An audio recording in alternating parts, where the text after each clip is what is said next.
Hello friends, welcome to my YouTube gaming channel born to play games. तो यार आज हमारे बॉर्न टू प्ले गेम्स वाले यानी कि गेमिंग के चैनल में कुछ अलग सी बातें होने वाली है। आप लोग कुछ दिन से सुन रहे होगे NFT यानी कि नॉन फंजिबल टोकन।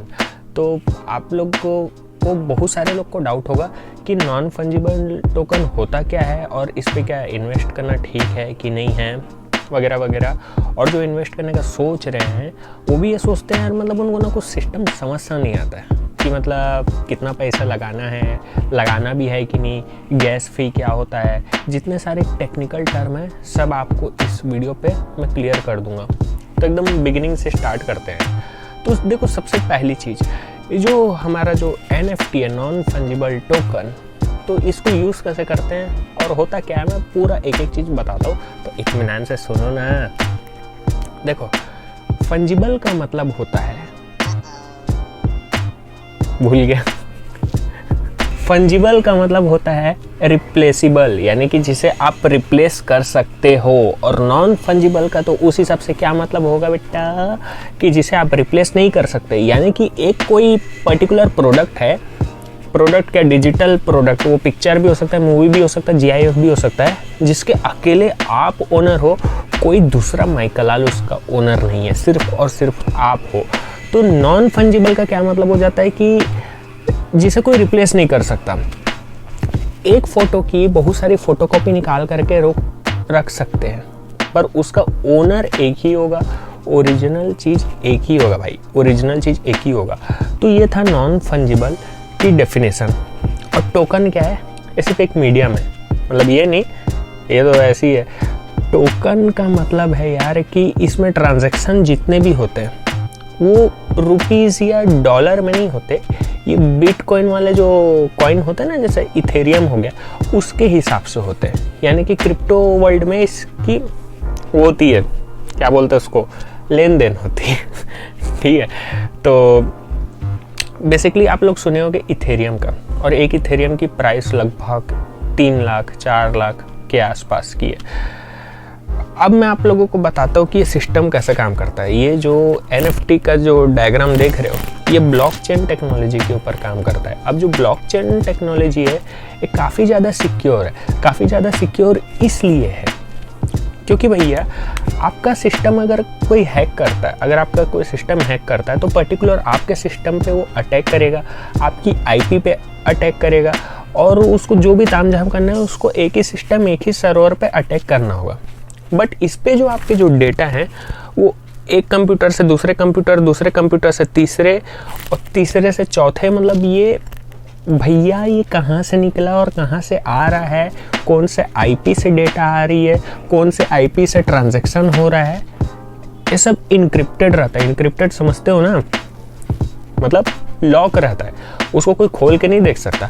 यानी कि अगर एक सर्वर है कोई और उस पर बहुत सारे कंप्यूटर कनेक्टेड है, तो अगर कोई इस पे अटैक करेगा तो बाकी के जो कंप्यूटर है वो उसे क्या बोलते हैं, हैक्ड होने नहीं देंगे, क्योंकि डेटा किसी एक में नहीं है। और पहली बात, हैकर को समझ में नहीं आएगा भैया कि किस में हो रहा है तामझाम, समझ में आ रहा है। तो इसलिए जो ब्लॉकचेन टेक्नोलॉजी है, अब पता नहीं आप लोग समझे कि नहीं समझे, बट सिंपल सा ऐसा समझो यार कि अगर कोई हैकर आपको अटैक करना चाहे, मतलब आपके सिस्टम पे अटैक करना चाहे, तो पर्टिकुलर आपके सिस्टम पे अटैक करेगा, आपकी जीमेल ID हैक करेगा, है ना, आपका फेसबुक ID हैक करेगा, आपकी IP एड्रेस हैक करेगा, आपका लोगो हटाएगा, ये करेगा।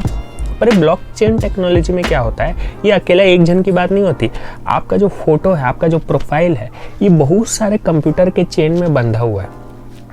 यानी कि एक कंप्यूटर से दूसरे कंप्यूटर, दूसरे कंप्यूटर से तीसरे, तीसरे से चौथे, ऐसे करते करते राउंड राउंड राउंड राउंड ऐसा चलता है। तो ये एक बहुत सेफ टेक्नोलॉजी है, ठीक है। अब आप लोग पूछोगे इस पे हमको क्या फ़ायदा, तो फ़ायदा ही फ़ायदा है भाई। जो लोग ड्राइंग बनाते हैं, अभी मैं आप लोगों को अपना ड्राइंग दिखाऊंगा, बहुत सारे लोग जानते नहीं हो, तो जो लोग ड्राइंग बनाते हैं, जो लोग आर्टिस्ट टाइप के हैं, वो लोग को इसमें बहुत फ़ायदा है। कुछ दिन पहले आप लोगों को पता होगा, नहीं पता होगा तो बता देता हूँ, एक बंदा था जो अपनी 1 साल तक के सेल्फी लिया, उसको आपस में जोड़ा और उसको बेच दिया भैया। बड़ा कमाल गया यार। तो ये काफ़ी अच्छी टेक्नोलॉजी है ना, मतलब अच्छे खासे रेट में गए। अमिताभ बच्चन जी भी अपना कुछ फ़ोटो वोटो बेचे हैं ऐसी करके, है ना, तो बहुत अच्छी चीज़ है। और जो आर्टिस्ट है वो अपना आर्ट को इस पर डाल करके सेफ हो जा रहे हैं, उनकी एक ओनरशिप मेंटेन रहती है। अब दूसरा चीज़ जो मैं आपको बताऊंगा वो ओनरशिप मेंटेन रहने का बताऊंगा।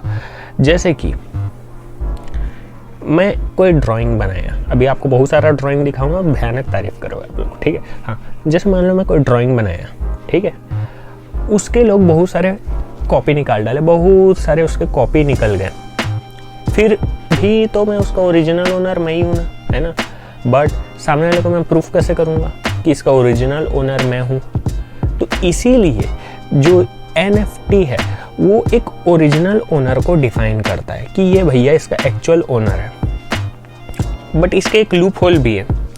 एक लूप होल ये होता है कि अगर मान लो कोई बंदा NFT में आया नहीं है, ठीक है, तो कई बार क्या होता है वो किसी दूसरे का बनाया हुआ चीज़ को अपना बता करके डाल देता है NFT पे। तो जो इससे जो ओरिजिनल ओनर है उसको क्रेडिट नहीं मिल पाता, और जो NFT की सर्वर है उसे तो यही लगेगा ना कि ये इसका एक्चुअल ओनर है, तो एक्चुअल ओनर को इंसाफ नहीं मिल पाता। तो ये एक थोड़ा सा ड्रॉबैक है। बाकी अगर आपको अपनी एक ओनरशिप मेंटेन रखनी है तो ये NFT बहुत ज़बरदस्त चीज़ है, क्योंकि इस पर आप एक बार अपना ड्राइंग हो सकता है, GIF हो सकता है, वीडियो हो सकता है, कुछ भी हो सकता है, एक बार उसको जब डाल दिए तो हमेशा के लिए ओनरशिप आपका हो गया जब तक कोई आपसे उसको खरीद नहीं लेता। अब मैं देखो लाइन से चल रहा हूँ, एकदम स्टार्टिंग से बताया था, अभी धीरे धीरे आगे आ गया हूँ मैं, है ना। अब आपका ओनरशिप तो आ गया। अब जब कोई बंदा आपसे खरीद लेता है, ठीक है, आप जैसे किसी चीज़ का रेट रखे $3, आप रेट रखे, ठीक है, वैसे तो ट्रांजैक्शन इथेरियम में होता है, बट इथेरियम से मैं डॉलर में कन्वर्ट करके आपको बता रहा हूँ, ठीक है। अगर आप $3 में कोई चीज़ को रखे कि भैया ये जो मेरा ड्राइंग है ये $3 में आपको इसकी ओनरशिप मिल सकती है, तो अगर कोई बंदा आकर के $3 दे देता है आपको, तो आपकी ओनरशिप चले जाएगी उसको। हालांकि ओरिजिनल क्रिएटर आप हो, पर आपकी भी एक रॉयल्टी मेंटेन रहेगी कि आप उसके एक्चुअल क्रिएटर हो। बट अब आप उसको दोबारा सेल नहीं कर सकते क्योंकि ओनर अब कोई दूसरा हो गया। तो अब वो जो ओनर है, अब अगर वो किसी और तीसरे बंदे को बेचेगा, ठीक है, तो उसको तो प्रॉफिट होगा ही, ऑब्वियस ही बात है, पर आपको भी 10% रॉयल्टी रेट मिलेगा इसका। मतलब ये एक अच्छी चीज़ है, जितने बार भी ट्रांजैक्शन हो। अब उन लोग अपनी ऐसी की तैसी कराए, उन लोग आगे जा कर के अपना लॉस करा रहे हैं चाहे प्रॉफिट करा रहे हैं, हर एक ट्रांजैक्शन में आपको फ़ायदा होगा। हर एक ट्रांजैक्शन में जो भी प्रॉफिट है उसका 10% आपको मिलता है। तो ये काफ़ी ज़बरदस्त सा चीज़ है।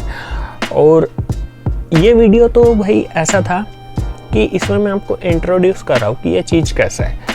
प्रैक्टिकली मैं आपको दिखाऊंगा कि इसको यूज़ कैसे करते हैं, मतलब कहाँ पे आईडी बनाएंगे, कैसे 2 अकाउंट को लिंक करेंगे, जो उस टाइप का काम है उसको करेंगे भैया, ठीक है। बट पहले ये तो समझ लो कि होता क्या है, कैसे कैसे बेसिक टर्म्स है इसके, ठीक है, तभी ना आगे जाओगे। तो इस टाइप का चीज़ है। अब मैं आप लोगों को अपने कुछ सैंपल दिखा देता हूँ। देखो यार, ये जो बिली जिमी नाम का जो आपको प्रोफाइल दिख रहा है, बिली जिमी नाम का, ये प्रोफाइल मेरा है और इसके लोगों में भी मैं ही हूँ, क्योंकि ये मेरा स्टाइल है भाई। अपन नीचे थोड़ा सा दाढ़ी रखते, रेड कलर का शर्ट पहनते और लॉकेट पहनते। पर खैर ये जान करके आपको क्या फ़ायदा, मैं आपको दिखाता हूँ। यहाँ से मैं नीचे करता हूँ, ये देखो ये मेरे आर्ट वर्क है, ठीक है। जैसे कि मैं ये विवेकानंद जी का एक GIF बनाया हूँ, यहाँ पे मतलब बहुत सारी स्टोरी का GIF बनाया हूँ। यहाँ पे मैं जो राम भगवान उसको मार रहे हैं, क्या बोलते हैं, कुंभकर्ण को मार रहे हैं, उनको डिफीट कर रहे हैं, वो बनाया हूँ। और ये मैं पेंट में ड्राइंग बनाया हूँ, मतलब जो हमारा जो माउस चला करके जो PC पे जो पेंट होता है ना, उससे मैं ये जो शंकर जी को बनाया हूँ। मैं इसको एक बार बड़ा करके भी दिखा देता हूँ। तो ये देखो, ये मैं बनाया हूँ और इसकी प्राइस आप देख सकते हो। मैं इतना यहाँ पे सेट किया हूँ, अगर कोई इतना मुझे पे कर जाता है तो वो इसका ओनर बन जाएगा। अभी ओन बाय में यू बता रहा है, यानी कि मैं अभी फ़िलहाल इसका ओनर हूँ, कोई और लेता है तो वो इसका ओनर हो जाएगा। यहाँ से नीचे आप इसकी हिस्ट्री देख सकते हो। अभी तक तो कुछ हुआ नहीं क्योंकि मैं कल ही इसका अकाउंट बनाया हूँ। तो यहाँ पे कुछ भी एक्टिविटी होगी उसका अपडेट यहाँ पे होगा। अभी यू दिखा रहा है ओनर में, अगर कोई और आता है तो वो यहाँ पे दिखाएगा, ठीक है।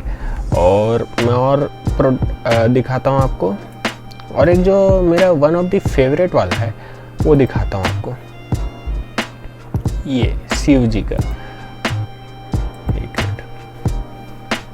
ये बड़ा गजब का, इसको मैं थोड़ा पास से दिखाता हूँ, थोड़ा फोकस करके दिखाता हूँ। और यार ये बड़ा नहीं होगा क्या?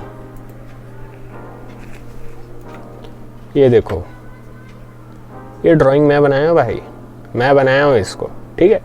तो आपको कैसा लगा, सिस्टम समझ में आया कि नहीं बताना। और डिस्क्रिप्शन पे एक लिंक होगा, वो चैनल पे चले जाना। वो मेरा नया चैनल है जिस पे मैं इससे रिलेटेड बातें करूँगा।